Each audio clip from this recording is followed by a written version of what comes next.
Hello and welcome to Talking Aussie Books, a new weekly podcast shining a spotlight on Australian fiction. My name is Claudine Tennellis. As a writer and avid reader, I love chatting about books. And in this podcast, I'll chat to authors, publishers and readers, giving you, dear listener, insight into what's hot on the Australian fiction scene. So if you're looking for your next book recommendation or just want to know more about Aussie fiction writers, this podcast is for you. Grab yourself a cuppa, sit back and enjoy. When I started this podcast, it was with a vision to shine a light on Australian authors and their books. But little did I know that I was standing on the edge of a precipice, about to leap into a deep and wide pool of incredibly talented and passionate Australian storytellers that I sadly knew nothing about. And so it is with very great pleasure that I welcome my next guest. She's an award-winning children's author based in regional Victoria, whose works include The Girl Who Brought Mischief, The Girl, the Dog and the Writer series, the Olive of Grove series, the Red Dirt Diary series, along with the Lottie Perkins series. Her latest book, released at the end of October, is called We Are Wolves. And I have to tell you, listeners, this is one remarkable find, an utterly exquisite read that had me crying and laughing as I followed the wolf children on their journey of survival when the Russian army marches into East Prussia at the end of World War II, displacing them from their homes. Aimed at primary school readers but equally readable by older children as well as adults, this is a book that sensitively and beautifully explores the devastation wreaked on families and especially children by the war.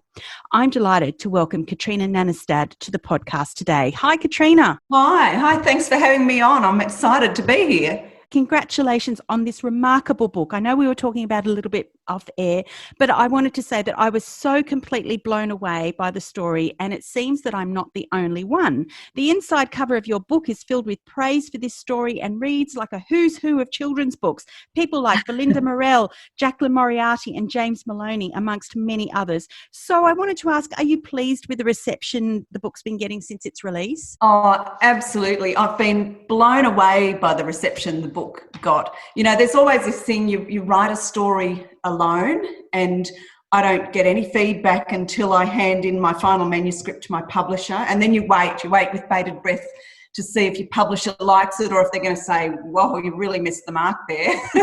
And so when my publisher finally rang me, her response was overwhelming. She was so enthusiastic and had said she'd sobbed her way through parts of it to the point where her son was, waking up in the middle of the night saying, Mum, stop crying. I was apologetic for making her cry, but it was in a good way. She was emotionally involved in the book. But from that point on, the response has been really wonderful. And then when the advanced reader copies went out and so many fellow writers were so incredibly generous, in the first place to read my story, but then absolutely generous and affirming with their responses, I found it very overwhelming. And it's really lovely. I love writing a story, even if it doesn't go out into the world. I love writing, but it's so lovely to know that your story brings some joy and satisfaction to others. So to get that feedback before the book was even out in the market was a really special thing. Yeah. Before we go any further, perhaps you could just explain, for those who haven't had the privilege of reading it like I have, explain what the story's about. So the story's set in East Prussia at the end of World War II. So East Prussia was one of those eastern parts of Germany that had existed for generations, but it disappeared at the end of the war. So my story's about three children, Liesl, who's 11, Otto's 10, and Mia's 1.5 years old. And their lives are fairly untouched by the war until the final months. And then when the Russian army, the Red Army, marches into East Prussia, their family's forced to flee in the middle of a blizzard. And in the chaos and the violence that ensues, the children are separated from the adults, from their family, and they end up having to survive on their own at the end of the war and after the war in a really hostile environment. And it's all about the way that they do survive, the hurdles they overcome, and also about how Liesl, the oldest sibling, keeps them alive through her fierce love, basically, the things that she does to keep them alive and well. I actually was inspired to write the story by the real life stories of the Wolfskinder. So at the end of World War II in East Prussia, there were about 50,000 children, they estimate, that were left orphaned and alone. And because of the particular situation in that area in Germany that then got taken over by the Russians and the Poles, it was quite a unique situation. So what happened is many of these orphan children ended up living alone and surviving alone without adult help for years sometimes after the war. And I was just blown away by these stories, the fact that these children could survive in circumstances where many adults actually didn't survive. And that's what inspired me to write the story. So it's fiction, but it is actually inspired by these real life stories of children who suffered terribly at the end of the war there. I found this truly incredible, and regular listeners to the podcast will know that I love books where I can learn something about history, and your book obviously was no exception because I knew nothing about the Wolfskinder. How did you come to learn about them?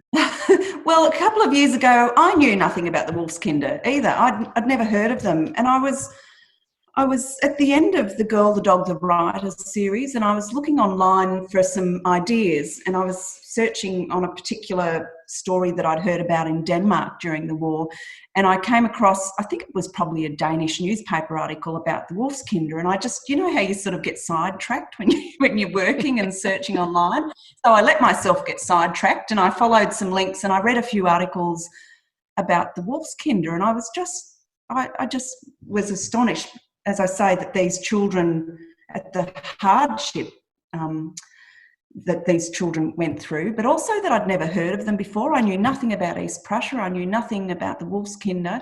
And I sent in a different story idea to my publisher and just mentioned in passing, I came across this story. Have you ever heard of the Wolfskinder? And I didn't even really mean I was going to write a story on it or anything. It was just more have you heard of it? It's fascinating. And my publisher wrote back and said, oh, that sounds wonderful. We'd love to see that story idea when you've got it fully developed. So that's when I started researching the history of East Prussia at the end of the war and the stories of the Wolfskinder and the stories around those stories in earnest, and my story started to take shape. So it was a bit of a happy accident, I think. So were your characters based on real life people or accounts of what happened during the Exodus, or was it, more of a mishmash, kind of pulling together different sources? Yeah, definitely a mishmash, not based on any real people. And in fact, there aren't that many stories about specific Wolfskinder. And part of the reason for that is that many of these children from East Prussia moved to Lithuania after the war because that's where there was a bit more food than in East Prussia, and some of them were adopted by families there, others got work there. But Lithuania was owned or controlled by the Russians at that stage, and the Russians forbade the Lithuanians from helping any Germans after the war, even the children, even the small orphan children, and they were threatened actually with deportation to Siberia if they were caught helping even the Wolfskinder, the little children. And so these people had to forego their German identity for their sake and for the sake of the families that were protecting them. And so, in fact, it wasn't actually until after the Soviet Union collapsed in the 1990s that a number of these people came forward and were quite open about their German identity. And of course, by that stage, many of them were getting old and some of them mightn't have been alive still. So there's not many stories at all. So I read what I could about the Wolfskinder, and then I started researching the history around all of that to fill in the gaps. So when I got to my characters, they're totally fictional. Like there's things that are inspired by real life events and the things that I read about the struggles that the Wolfskinder went through, but it's really totally fictional. My characters are a mishmash of everything that came together in my head and also constructed to help me tell the story in the best way that I could. What I loved about this book so much, Katrina, was the way you captured the ambivalence of the German people about Hitler and the Nazi regime. Not all Germans knew about what was happening during the war, and obviously not all were Nazis. But I particularly loved the way that you've highlighted the innocent victims of the war, the children. This is such an important story, I felt. But I wondered if you could tell me a little bit more about why you wanted to write this story. I think, first of all, it just came from an interest point of view and a storytelling point of view that I did think it was a fascinating part of history and that there was the potential for it to be a really exciting, tense story. And also there was that thing that I thought, well, if I'd never heard of these children before in this situation before, maybe there were many other people who hadn't heard of it before. So that made it an exciting story to tell, because it would be totally new to a lot of people and a new perspective. So a lot of it really just has to do with the excitement as a storyteller of feeling like you're actually showing people something new. But then I think the whole thing of focusing on the child, the struggles of the children, and this conflict that comes in war, that it's not, it's not black and white. It's not really goodies and baddies and winners and losers. There's just this whole mess when there's war, and there are many people who are completely innocent victims who get caught up in it. I think that's just, to me, just any war stories full of those sorts of things. And I certainly, in focusing on the children, that was always going to be a thing of these innocent victims. In a story where you've got children from a country that was initially the aggressors, you're going to have to deal somewhere along the line with the ideals and the misinformation that led a country into that situation, aren't you? And I think with children, that's a really important thing to show. As children, they're believing what they're told. And if, like with Liesl, she's surrounded by teachers and everyone in her country, and perhaps not so much her parents and grandparents, but everyone is having to say good things about Hitler and what the war's achieving for their own safety, and she's been totally indoctrinated. So I think you're going to have to deal with that somewhere along the line in a story like this, and then that makes it all the more powerful for a character's personal development, for their gradual dawning awareness, their awareness that what she's been told is not actually true. You framed so many of the Wolf children's experiences in a way that makes it seem fun and adventurous, but the underlying sadness and cruelty of what happened to these kids was almost unbearable. The hard decisions they had to make, the awful things they did just to survive, honestly, it broke my heart, Katrina. But I think, and I don't mean this in any disrespectful way, the thing that affected me most was, I think, the idea that these kids had to lose their identities, become Lithuanian in order to escape the attention of the Russian army. This was something I thought you captured so beautifully, that tension between wanting to survive but also to hold on to their names and their sense of identity. So I wanted to ask, how did you get inside their heads in this way? My characters become incredibly real to me, whether I'm writing adventure, mystery, humour, or an historical story like this. So I really identify strongly with my characters and feel with them and enter into the story. So I think I really lived the story with them, and I'd done a lot of reading about that time in history, so that made it very real to me. And I took on board the stories of the real Wolfskinders, so it all sort of came together in my mind, so that by the time I got to that point where I was talking about them having to give up their identity, I think I sort of lived that with them. That sounds that maybe that is disrespectful to people who've lived through that. I don't mean that I have any idea of how intense that would be, but I felt like I'd entered into my characters' minds quite well. But also I had seen a couple of interviews or documentaries, I don't know whether you call them interviews, online with some elderly Wolfskinder, and one of them, a woman talked about, she was an elderly woman still living in Lithuania, and it was only about a 5-minute interview, really bits of background about what her story was. But the thing that just haunted me, and it still keeps me awake at night, and some of these stories do, and it makes me cry every time I talk about it. She was this elderly woman saying, nobody really knows who I am. I don't know who I am. I'm German, but I'm living in Lithuania, and all these people I've lived with my whole life, they don't even know I'm German. They don't know who I am. And I just, like the pain in that woman when she said that. I can't remember, there was another story too. There were a number of stories about people having to change their identities and that, but that story really haunted me. Another one that just, I'll probably start crying as I'm talking about it now. These things are really short. They're really short things, but when you put them all together and you build up the history, they become so powerful. This other woman was talking about the fact she'd been separated from her little brother, when they'd gone across as children to Lithuania, and she ended up, I can't remember whether she worked on a farm or was adopted, but years later, she found out that her brother had been living nearby all these years. They'd lost each other, But because they'd had to forgo their German identity, people couldn't say, oh, look, there's another German boy living just in that next village or whatever. That, so that was, to me, the horror of that's just so sad. And I think I touch on that with the story where Liesel's thinking, well, if we forgo our names, we're never going to find our mother again. She's not going to know we're here, that we're German, that we're Liesel and Otto and me are waiting for her. And I think that was really inspired by those short snippets but gut-wrenching snippets that I'd found in my research. That was incredibly powerful, and I have to say that was at the point where I began to ugly cry my way through the rest of the book. I'm so sorry.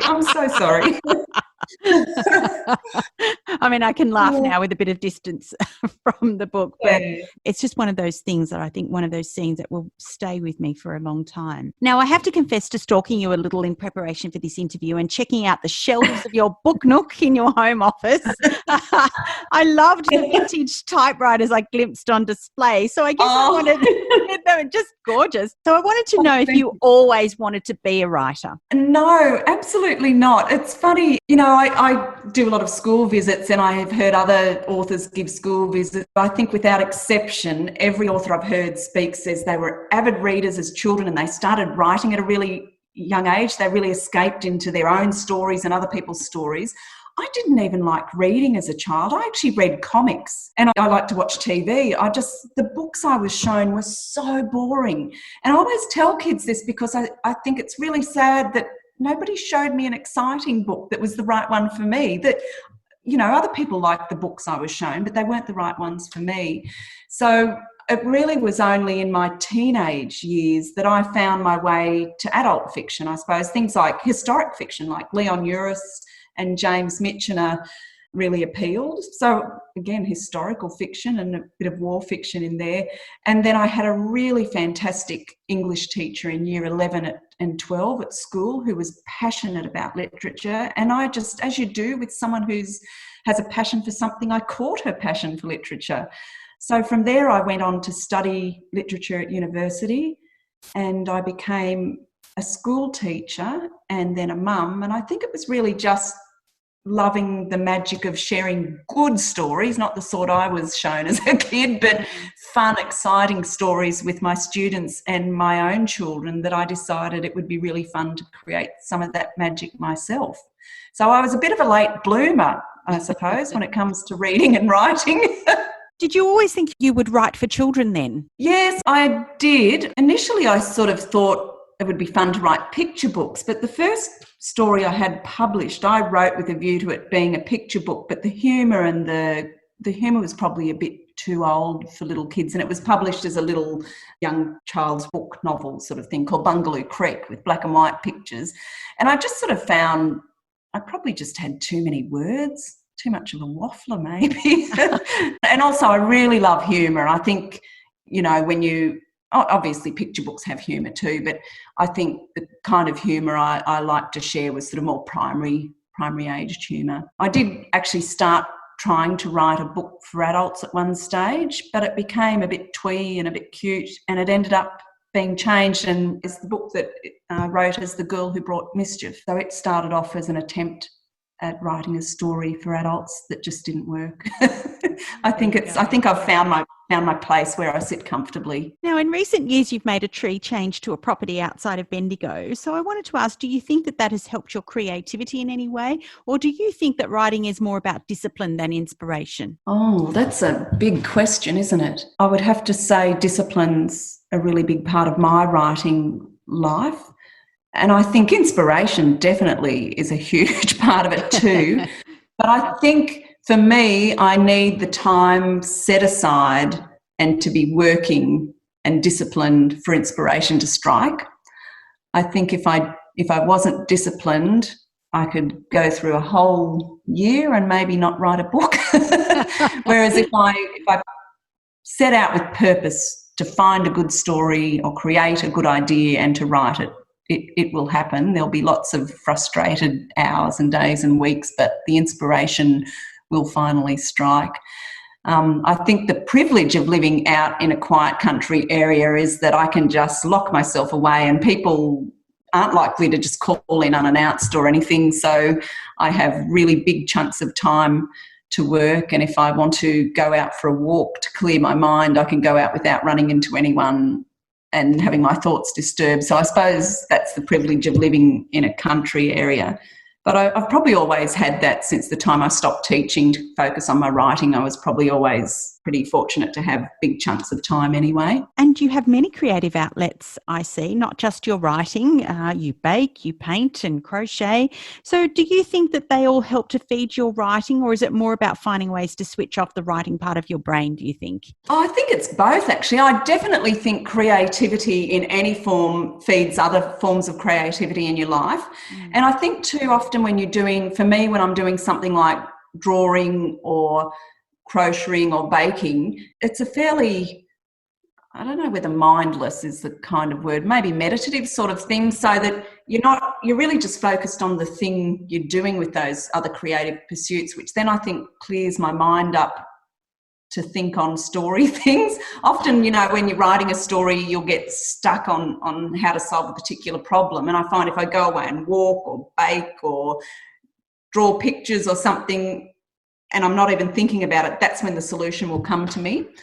But I definitely think even when I'm not in the middle of a story, those other creative pursuits also feed your mind and allow your mind to start working in different ways than if you're just sitting at your typewriter or your computer all day long. What does a typical writing day look like for you? When I'm in the middle of writing a story or planning and writing a story, I work usually 5 days a week. And so I make sure I'm at my desk by 10 o'clock, sometimes earlier, it might be 8:30, but I have the limit. I have to be at my desk by 10 o'clock. So if I've got other stuff that needs fixing, I'll do that. But I'm writing by 10. And then usually I'll write until I'm so hungry I need to stop for lunch. And then I'll stop for half an hour or so and have lunch and, I don't know, read a book or do something mindless. And then I'll come back and work until I'm too tired, which might be 4, 5. 1 day a week I'll probably have a half day off, but I do actually treat it like a job, Monday to Friday. And when I'm really in the thick of a story, sometimes I just go and do a little bit of writing for an hour or two on Saturday and Sunday just to keep the story and the characters whirring in my mind, because I find that really helps to keep them alive and well, and for me to be solving problems subconsciously maybe. Katrina, there are a lot of writers who listen to this podcast, so I wanted to ask you, what top tips would you offer about the writing process or getting published? Well, for the writing process, I would say to embrace all ideas that come into your mind and to consider them, because any idea can lead you along a funny course to a story idea. I would also really encourage people to scribble and draw and have lots of scraps of paper and make a million notes in the planning stage, and not to discount anything, because you can always cull those out later and throw scraps of paper out later. But I think to let your creative mind really run wild and play, I think is really important if you want to come up with a story idea that's unique. And then I would say to be disciplined, to set time aside and to write. It mightn't be every day, you mightn't have that privilege of having that sort of time, but to set a time aside where you do sit and write, even if you don't feel like it, because if you write something that's rubbish, you've still got something on the page that you can work with and tweak and edit. So I would say, spend time dreaming and being creative and playful, but then also be really disciplined when you get to the writing point. I think the thing about getting published is you need to be brave enough to put yourself out there. I know some people maybe write and that, but they're never quite brave enough to take that next step and share their ideas. And I think you do have to be thick-skinned, but a rejection doesn't mean your story's no good. It just means it's not what that publishing house is looking for at this time. So I'd encourage people to really put their story ideas out there. And online now, there are certain publishing companies that do take unsolicited manuscripts. It can be a bit hard at times. They'll shut their doors and say, no, we're not taking any unsolicited manuscripts. But I think a few of the publishing houses now have a Friday or a Wednesday where they'll guarantee they'll look at your manuscript if you send it in. So I'd just encourage people to be brave. And also I think there are small publishing houses springing up everywhere that give writers opportunities, and self-publishing. I think that's a brilliant thing that enable people to get a story out there and noticed if they can't get a traditional publishing house to look at. So I'd say be brave and look at all avenues. Now, before I move away from your book entirely, I just want to talk about the cover and the illustrations for We Are Wolves. Listeners, this is a divine hardcover book which shimmers in the light and gives the impression of looking at falling snow. Quite beautiful. Now, the illustrator's name is Martina, and I don't think I can say this surname without mucking it up. I don't know whether I can either. Yeah, I have never heard her name said out loud. It's all been email back and forth with my publisher, but Martina Heiderzek, I would say maybe. Oh, her illustrations are just beautiful, and the packaging of the whole book is just beautiful thanks to Martina's illustrations and HarperCollins design team. It's wonderful, isn't it? It is. So how did you come to be working with Martina on this book? Was that a HarperCollins decision, or was it something that you had some control over? No, well, it was a HarperCollins decision. So usually with cover art and any sort of illustrations in books, writers and illustrators don't ever meet and don't correspond with each other directly. So it always goes through your publisher and your editor. And so I've never had face-to-face contact with Martina except through Instagram when I comment on her pictures and we comment on how beautifully the book turned out. Yeah. But I just loved her artwork. Usually if the publisher's chosen a particular artist they think is appropriate for your book, they'll say, would you like to look at these illustrations online and tell us what you think? Well, Martina's illustrations are just sensational. They've got a very European feel, which obviously is appropriate for a story set in Germany. And her style is really unique and incredibly beautiful and artistic. And I said, that's fabulous. I'd love her to do the pictures. And she was really fabulous to work with. Like the publisher, and I had really specific ideas about a few things, but the publisher and my editor did too, in how they wanted the story to be illustrated, because they didn't want it to be like a happy adventure sort of story. The illustrations couldn't really look like that. They wanted it to maybe be, appropriate to the story. And Martina was fabulously responsive to anything that was suggested to her. And the pictures inside, there's an internal picture at each section, heading section, that is just absolutely beautiful. And I think I was saying to you before, Claudine, every time I got Martina's pictures sent through me, her roughs and the final copies and that, I'd cry. They were just so beautiful and so appropriate to the story. So I feel very, very fortunate that she was happy to work on my story and make it look so beautiful, as well as, finish the whole packaging off so beautifully. Well, it is one of the more beautiful covers that I've seen in a very, very long time. So congratulations to both you and Martina on something so special. You. So Katrina, what's next? Are you working on something else at the moment? I am. I've got three things in the pipeline. One thing's been put back a bit because of COVID and marketing reasons.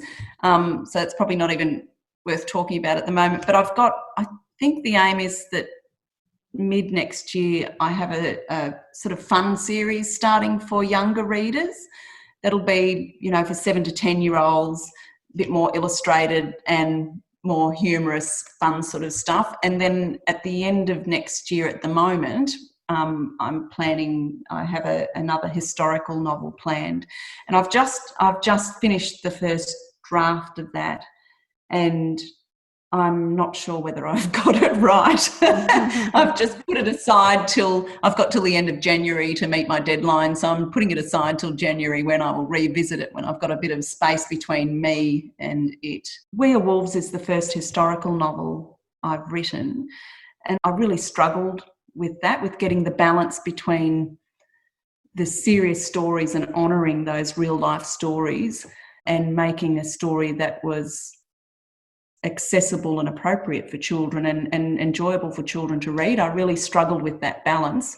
And I think I thought once I'd got it right with We Are Wolves, I'd find the next historical story really much easier, but I haven't. I don't know whether I'm a slow learner or it's just because it's a new topic that's still heavy, but you want it to have fun moments and But honestly, every time I start a new book, I don't know how I did the last one.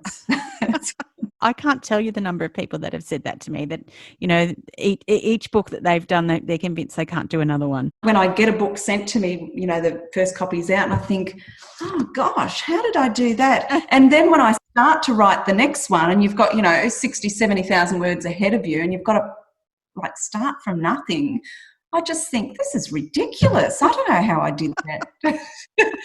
But there's a point partway through, sometimes just 10,000 words in, sometimes 50,000 words in, you know, that you get to, you think, oh yeah, I can do this. But yeah, it's just different for each book. So Katrina, if listeners wanted to connect with you and learn a little bit more about your books, how can they do that? Well, I have a Facebook page, an author page, and I have an Instagram account. I'm not terribly booky always on that. I just share anything random. I've got a dog and a tame magpie, and but I do share a bit about my books. But I also have a web page, KatrinaNannestad.com, and that's got a page all about my books that you can go in and read about each of my books and a little bit about me and different things. But there's also, if you write to me, I always try to respond to emails, and you can contact me through my web page. I can't mentor people, I'm sorry, and things like that. But, you know, if people want to write and say hello, I always try to get back to people. I love hearing from my readers. Katrina, We Are Wolves is a book that will stay with me for quite some time. Thank you for this beautiful read and for joining me on Talking Aussie Books today. Oh, you're so welcome. Thank you so much for having me. Well, that's a wrap, folks. If you enjoyed this podcast, please leave a review on iTunes or drop me a line via my Instagram at Claudine Tannellis or on my webpage, claudinetannellis.com. Thanks for listening. Until next time, happy reading.